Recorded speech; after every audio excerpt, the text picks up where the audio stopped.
प्यारे बच्चों, good morning to all of you.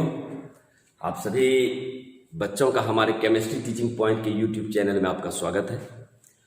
Previous lecture में मैंने आपको बतलाया था, याद कीजिए, नाइट्रिक एसिड का केमिकल प्रॉपर्टी याद है ना, जिसमें कि मैंने 3 रिएक्शन आपको बतलाया था, 3 केमिकल रिएक्शन आपको बतलाया था, जिक्र किया था। आज जो हम आपको बताने जा रहे हैं वो बहुत ही इंपॉर्टेंट है और प्राय बोर्ड एग्जामिनेशन में पूछे जाते हैं। ये है आपका चौथा chemical property, reaction with metal, मतलब धातु के साथ अभिक्रिया। क्लियर? पहला जो हम दिखलाएंगे आपको, ये क्वेश्चन जनरली बहुत ही इंपॉर्टेंट है और प्राय पूछे जाते हैं, इसलिए आपको हम लिख दिए वेरी इंपॉर्टेंट। क्लियर? अब हम पहला जो रिएक्शन दिखा रहे हैं वह मेटल है और पहला जो रिएक्शन दिखला रहे हैं हम reaction with zinc, reaction with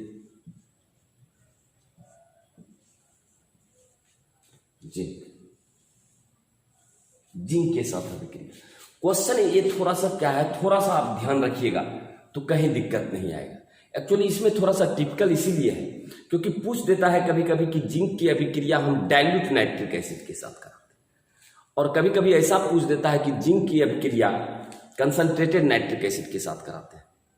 तो दोनों केस में थोड़ा सा का अंतर आता है, कहीं दिक्कत नहीं है। जरा सा देखिएगा रिएक्शन, आप रिएक्शन से आपको पता चल जाएगा।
आप गौर कीजिए, यहां हम जिंक की अभिक्रिया, जरा ध्यान दीजिएगा, यहां हम जिंक की अभिक्रिया नाइट्रिक एसिड के साथ और ब्रैकेट में लिखे हैं डाइल्यूट। डाइल्यूट का मतलब हुआ कि उसमें जल की मात्रा ज्यादा डाइल्यूटेड है। लेकिन यहां हम देखिए लिखे हैं 4HNO3 कंसंट्रेटेड। कंसंट्रेटेड का मतलब हुआ सम, यानी कि इसमें जल की मात्रा नगण्य नहीं के बराबर। तो गौर कीजिएगा, जब जिंक की अभिक्रिया नाइट्रिक एसिड डाइल्यूट के साथ कराते हैं तो यहां आपका जिंक नाइट्रेट जल तो इसमें भी बन रहा है, यहां भी आपका नीचे वाला रिएक्शन में जिंक की अभिक्रिया कंसंट्रेटेड नाइट्रिक एसिड के साथ कराते हैं तो यहां भी आपका जिंक नाइट्रेट और H2O बन रहा है। लेकिन अंतर क्या है, यहां आपका बन जाता है N2O मतलब नाइट्रस ऑक्साइड, और यहां बन जाता है नाइट्रोजन डाइऑक्साइड। थोड़ा सा अंतर है आपका, तो रिएक्शन एकदम सेम है। एक के केस में आपका नाइट्रस ऑक्साइड बनता है, एक के केस में नाइट्रोजन डाइऑक्साइड बनता है। क्लियर? तो कहने का मतलब हुआ, ये आपका है जिंक, ये है आपका नाइट्रिक एसिड, ये है आपका जिंक नाइट्रेट,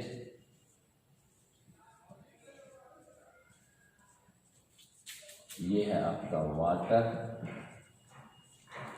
ये है आपका नाइट्रस ऑक्साइड।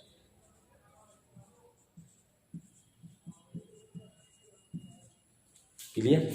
लेकिन इस केस में क्या हो रहा है, ये है जिंक, ये है नाइट्रिक एसिड,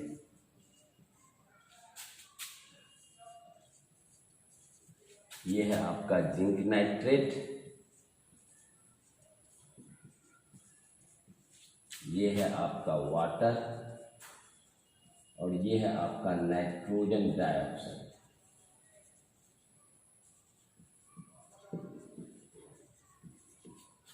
तो फर्क आपको खुद समझ में आ रहा है क्या हो रहा है। दोनों केस में जिंक नाइट्रेट यहाँ भी बन रहा है, जिंक नाइट्रेट यहाँ भी बन रहा है, जल यहाँ भी है, जल यहाँ भी है। अंतर सिर्फ यही है कि यहाँ आपका नाइट्रस ऑक्साइड, जिसको आप लाफिंग गैस कहते हैं, और नीचे बन रहा है नाइट्रोजन डाइऑक्साइड। क्लियर? तो चलिए रिएक्शन को उतार लीजिए, बहुत ही इंपॉर्टेंट है आपका ये, थोड़ा सा याद रखने वाला बात है, ठीक है। तो चलिए रिएक्शन को लिख लें आप।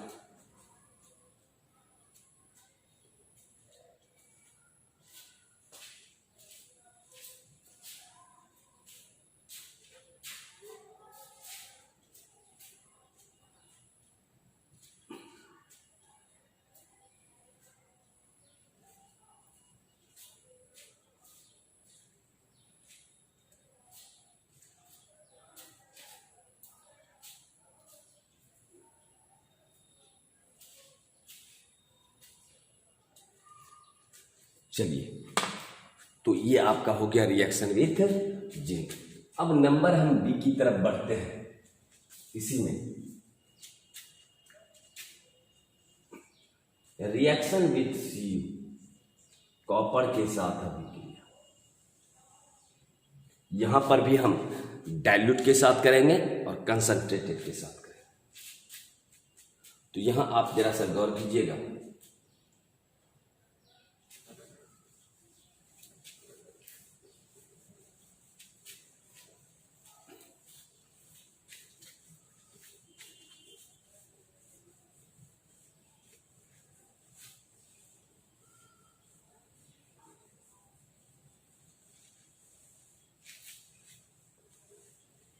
अब हम करने हैं, अभी तो आपको रिएक्शन दिखलाए हम रिएक्शन विथ जिंक के साथ, अब हम दिखलाएंगे आपको रिएक्शन विथ कॉपर के साथ, ठीक है।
यहां पर भी देखिए कि वही चीज हो रहा है।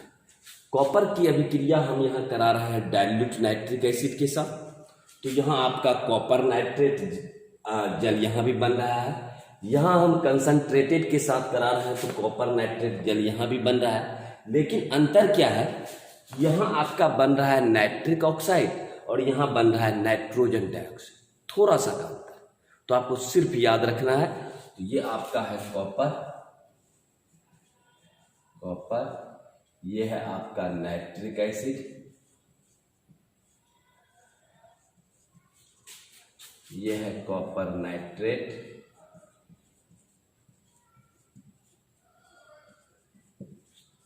ये है आपका नाइट्रिक ऑक्साइड,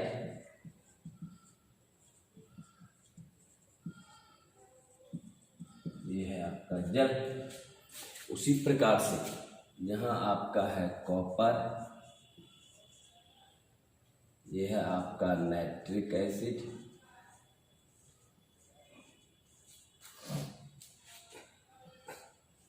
ये है आपका कॉपर नाइट्रेट, ये है नाइट्रोजन डाइऑक्साइड। तो अंतर सिर्फ यही है कि डाइल्यूट से कराइएगा, कॉपर नाइट्रेट यहां भी बन रहा है, कॉपर नाइट्रेट यहां भी बन रहा है, जल यहां भी बन रहा है, जल यहां भी बन रहा है। अंतर सिर्फ यही है कि इस केस में नाइट्रिक ऑक्साइड बन रहा है और यहां पर नाइट्रोजन डाइऑक्साइड।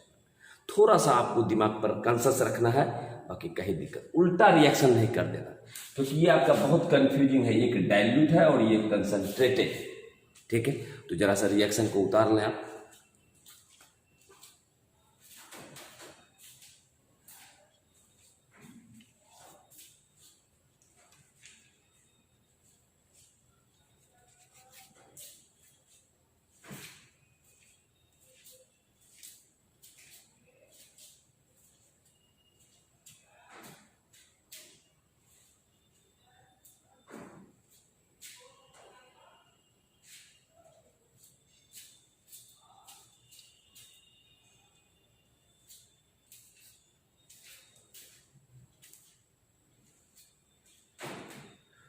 तो ये जो था आपका केमिकल रिएक्शन, नाइट्रिक एसिड का जितना भी रासायनिक अभिक्रिया था वो खत्म हो गया।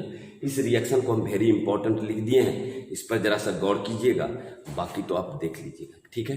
अब लास्टली हम चर्चा करेंगे usages of nitric acid, nitric acid का क्या उपयोग है।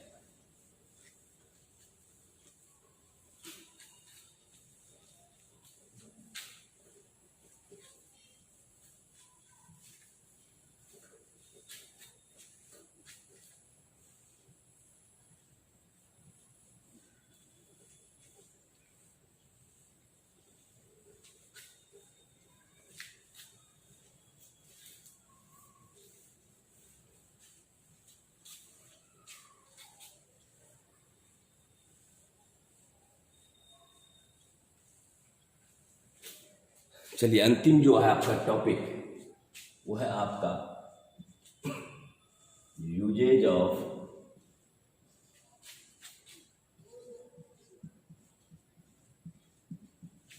Nitric acid.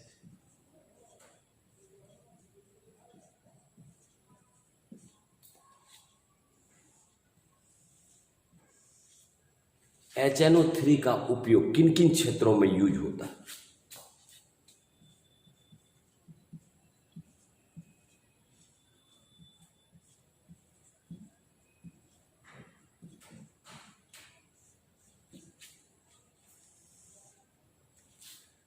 अब रही बात नाइट्रिक एसिड का उपयोग, सबसे बड़ा उपयोग होता है एक्सप्लोसिव, विस्फोटक बनाने।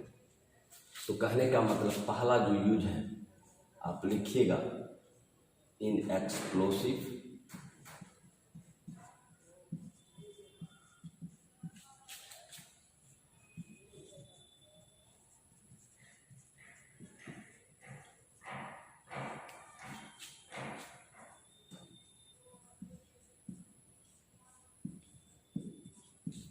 विस्फोटक बनाने में, कोई भी आपका विस्फोटक चीज अगर बनाना है तो वहाँ HNO3 का उपयोग होता है।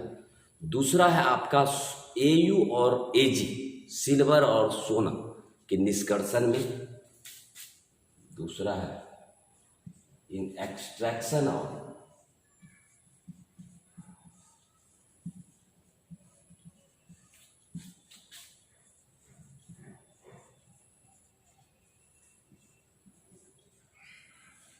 मीन्स AG तथा AU के निष्कर्षण में।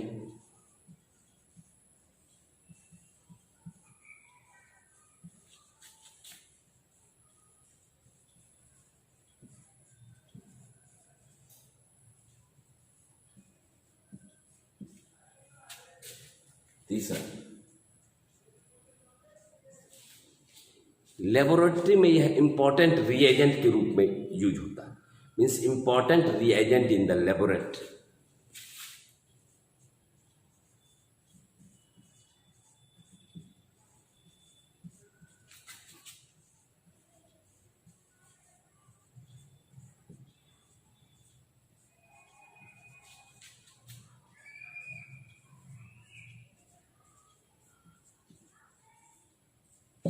प्रयोगशाला में मुख्य अभिकर्मक के रूप में।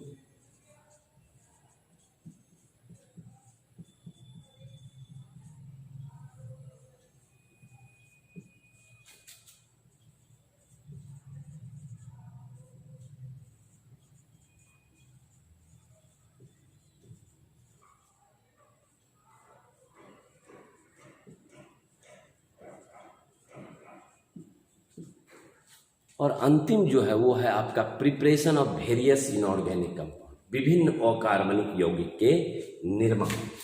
तो लास्ट है आपका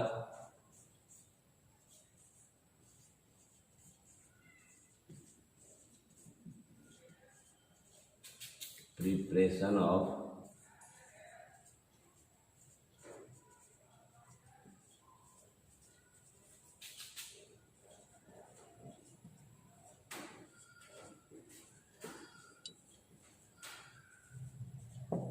विभिन्न अकार्बनिक यौगिकों के निर्माण।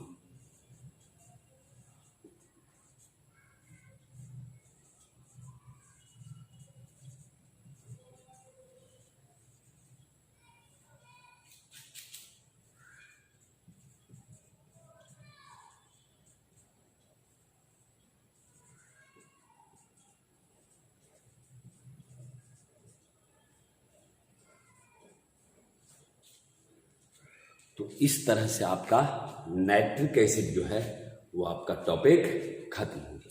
चलिए उतार लाएं इसको जरा सा यूजेज को।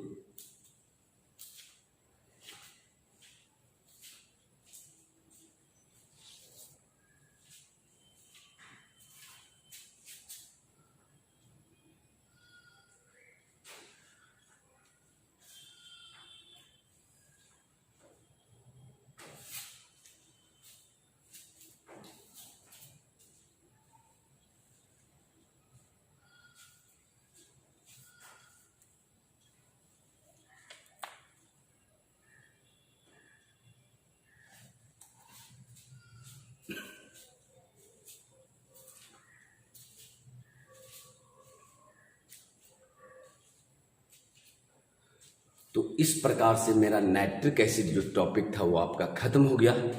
चलिए अब आगे बढ़ते हैं एलोट्रॉप्स की तरफ। एलोट्रॉप्स का मतलब हुआ कि एक ही परमाणुओं से मिलकर बना है लेकिन उसका गुण प्रॉपर्टीज अलग अलग है। जैसे आप कार्बन के अपर रूप आप जानते हैं डायमंड और ग्रेफाइड है, डायमंड ग्रेफाइड और फुलेरिन, यानी एक ही कार्बन के बने होते हैं लेकिन दोनों के प्रॉपर्टीज डायमंड और ग्रेफाइड की प्रॉपर्टीज में भिन्नता है। तो आज जो अब इसके बाद जो हम पढ़ेंगे वो पढ़ेंगे एलोट्रॉप्स ऑफ फास्फोरस। फास्फोरस के कौन कौन से अपर रूप हैं।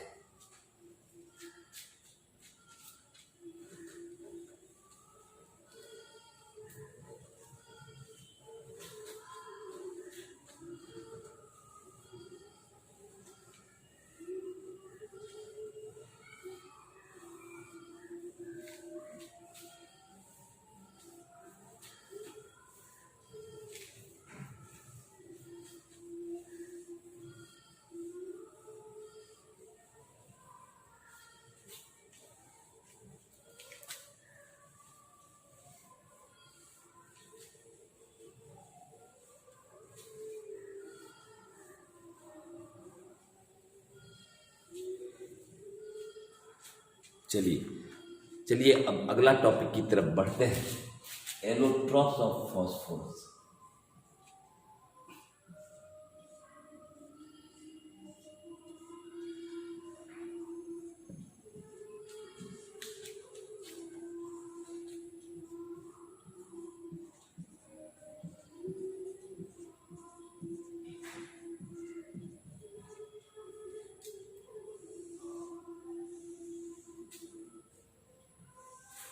मीन्स फास्फोरस के कौन कौन से अपर रूप हैं।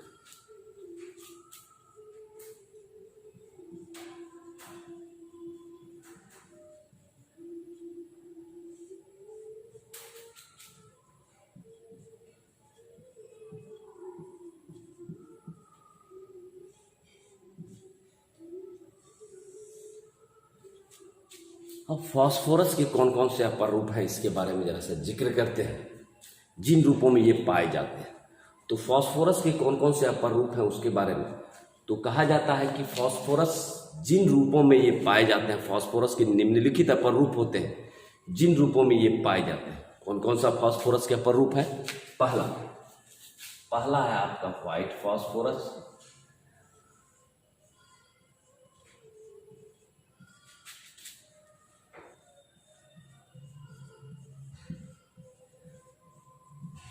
जिसको आप कहते हैं श्वेत फास्फोरस।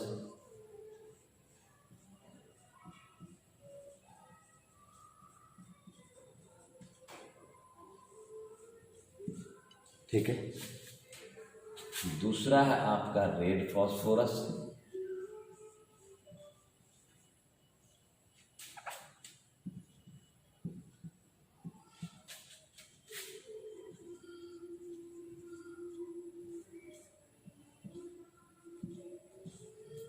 ठीक है। तीसरा है आपका स्कारलेट फास्फोरस या ब्लैक फास्फोरस।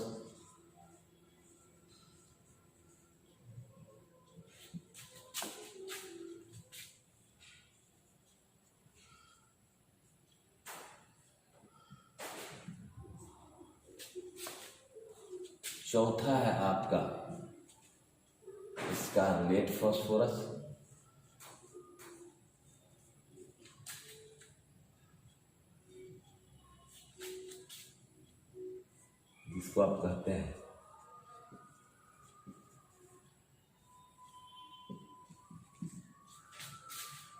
और पांचवा है that is the violet phosphorus.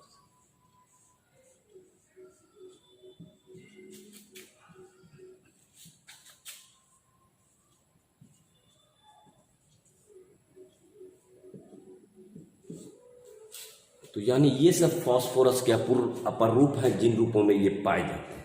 कौन कौन सा? पहला है व्हाइट फास्फोरस, श्वेत फास्फोरस।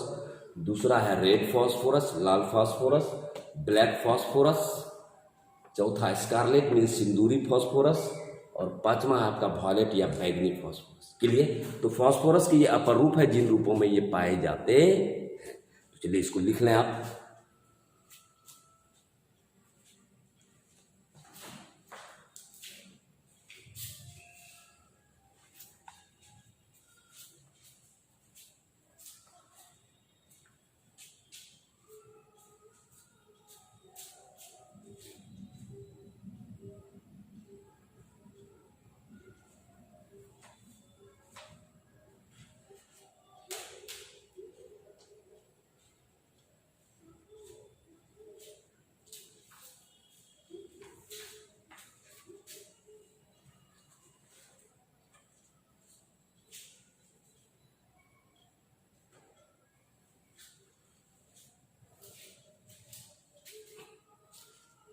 तो आपने लिख लिया ये फास्फोरस के अपर रूप। अब बढ़ते हैं हम एक एक करके। सबसे पहला व्हाइट फास्फोरस, और प्राय बोर्ड एग्जामिनेशन में ये दो फास्फोरस बहुत इंपॉर्टेंट है, व्हाइट फास्फोरस और रेड फास्फोरस, ये प्राय पूछे जाते हैं। तो चलिए चलते हैं पहला व्हाइट फास्फोरस की तरफ।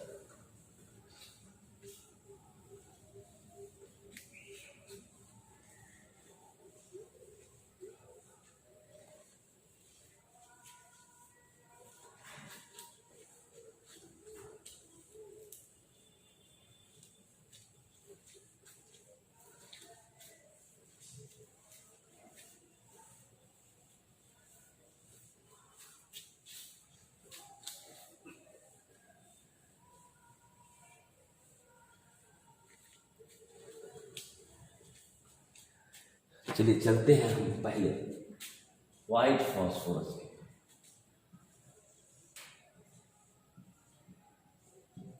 व्हाइट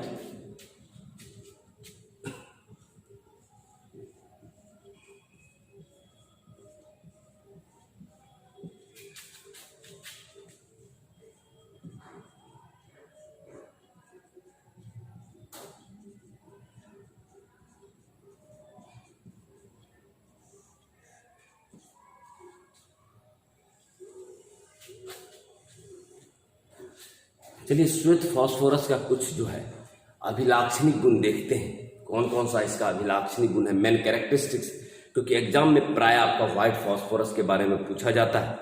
तो 2 नंबर में जब पूछा जाएगा तो आपको 2-4 पॉइंट देना है। तो सबसे पहला जो है आपका कैरेक्टरिस्टिक मीन्स अभिलाक्षणिक गुण।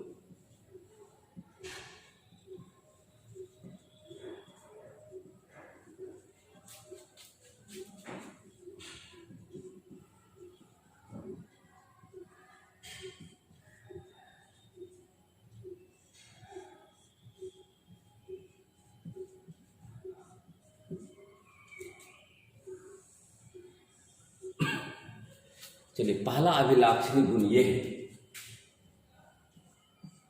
कि यह श्वेत रंग का, श्वेत रंग का मतलब है उजला रंग का पारभासी ठोस पदार्थ है। पारभासी का मतलब हुआ जिसके आर पार धुंधला दिखाई देता है। आप पढ़े होंगे पारदर्शक व अपारदर्शक, पारभासी जैसे घिसा हुआ कांच, तेल लगा हुआ कागज जो कि आर पार थोड़ा कम दिखाई, धुंधला दिखाई देता है। तो यह श्वेत रंग का पारभासी ठोस पदार्थ होता है। तो आप लिखिएगा इट बिकम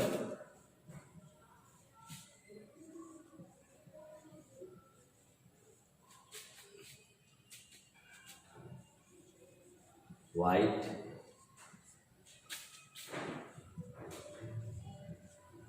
translucent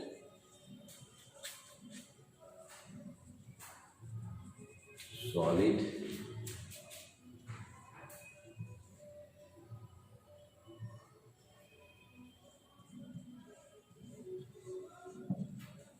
यह श्वेत रंग का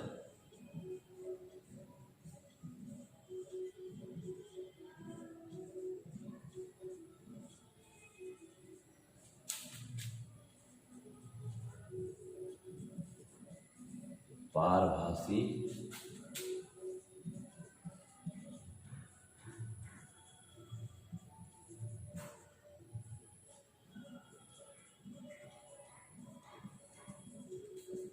पहला कैरेक्टरिस्टिक्स जो भी है, पहला अभी लाक्षणिक गुण आपको पता चल गया, यह श्वेत रंग का पारभासी ठोस पदार्थ होता है। क्लियर।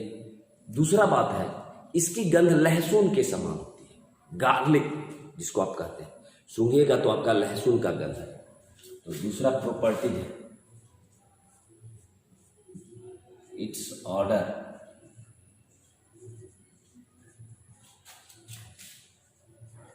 एज लाइक गार्लिक, यानी इसकी गंध लहसुन की समान।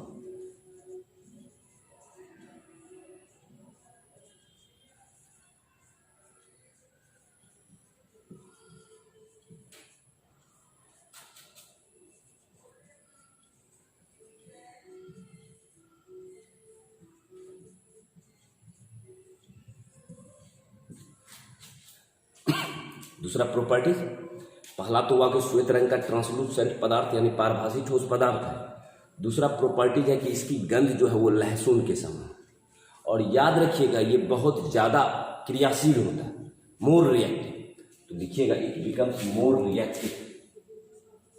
तीसरा प्रॉपर्टी, इट बिकम्स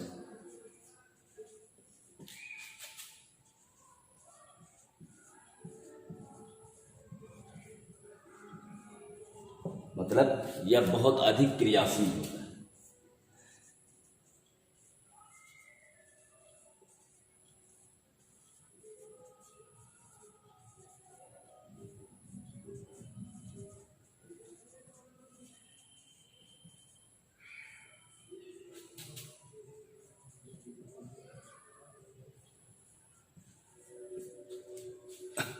यह बहुत अधिक क्रियाशील होता है।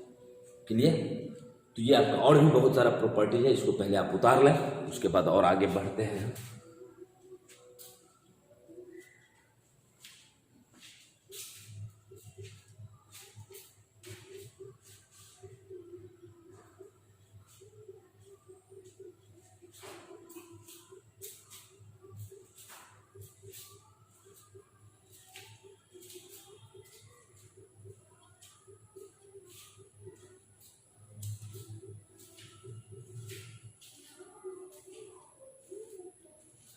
और भी कैरेक्टरिस्टिक्स है, ये 3 कैरेक्टरिस्टिक्स आपने लिख लिया।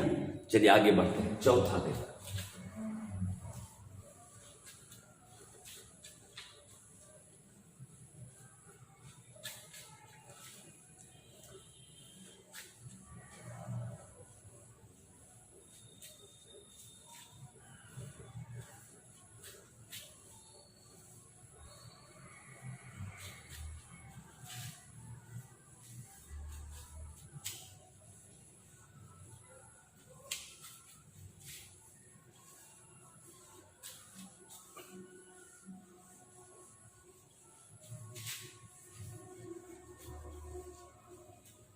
चलिए चौथा कैरेक्टरिस्टिक्स है, यह जहरीला होता है। जहरीला मतलब विषैला। तो चौथा पॉइंट लिखिएगा, इट बिकम पॉइजनस।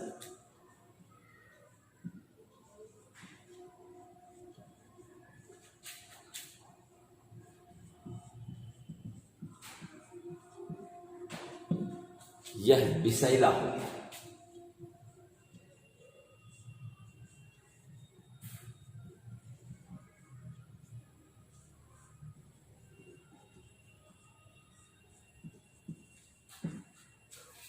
क्लियर। दूसरा बात है कि रात में आप गुजरिएगा तो आप देखिएगा शमशान घाट में कुछ जलता नजर आए, स्फुरदीप। यह व्हाइट फास्फोरस क्या करता है कि जो मनुष्य के अंदर हड्डी में जो भी व्हाइट फास्फोरस उपस्थित है वो जलने लगता है स्वतः। इसका मतलब यह स्फुरदीप यानी कि नाइट में, अंधेरे में स्फुरदीप प्रदर्शित करता है, यानी रोशनी पैदा करता है। तो चौथा पांचवा प्रॉपर्टीज है, इट प्रोड्यूसेस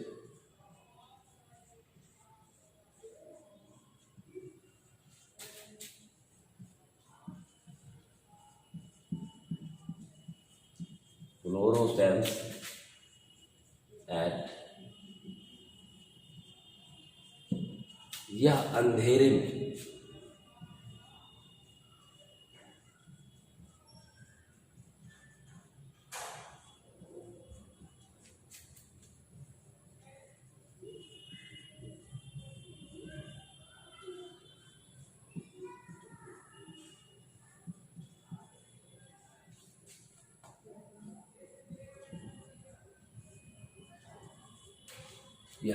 में स्फुर्दीप्त प्रदर्शित करता है, यानी कि यह जलने लगता है। ठीक है। पांचवा है कि यह जल में अघुलनशील। छठा है it is insoluble in water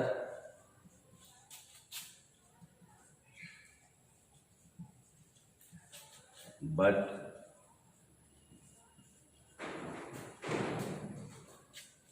soluble in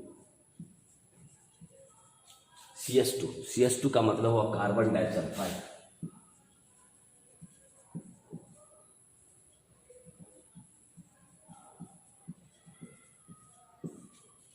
ठीक है। तो आप लिखिएगा यह जल में अघुलनशील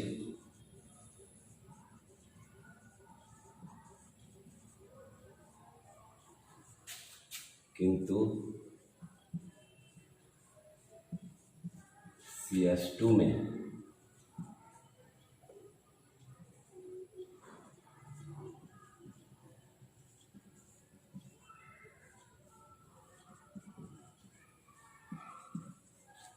क्लियर। सातवां जो है इसका अणुसूत्र जो होता है वो P4 होता है, और जो संरचना होती है वो टेट्राहेड्रल। टेट्राहेड्रल का मतलब हुआ चतुष्फल। तो सातवां है इसका अणुसूत्र, it's molecular formula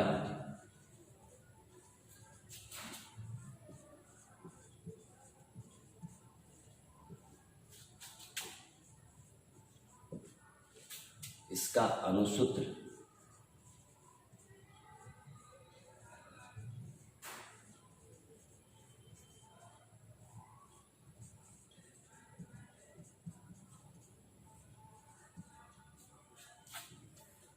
and structure is tetrahedral।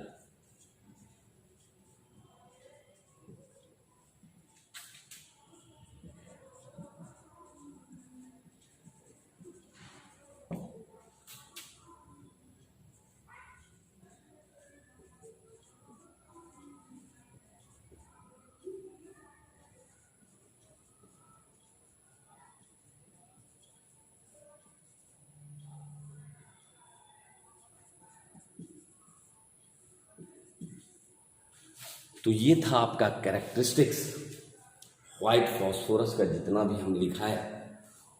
तो इसको आप उतार लें जरा सा अपने कॉपी में, नोट कॉपी में।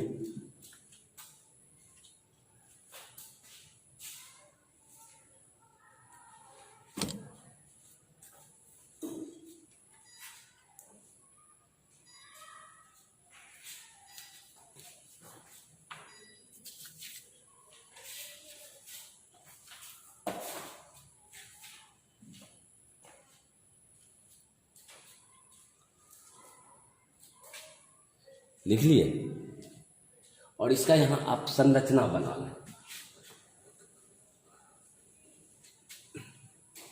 इसका आपका अणुसूत्र P4 होता है।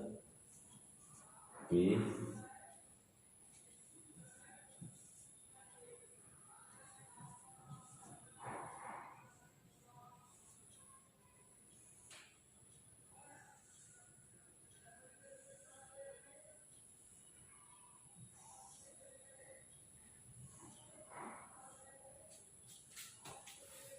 व्हाइट फॉस्फोरस का, और ये आपका है टेट्राहेड्रल।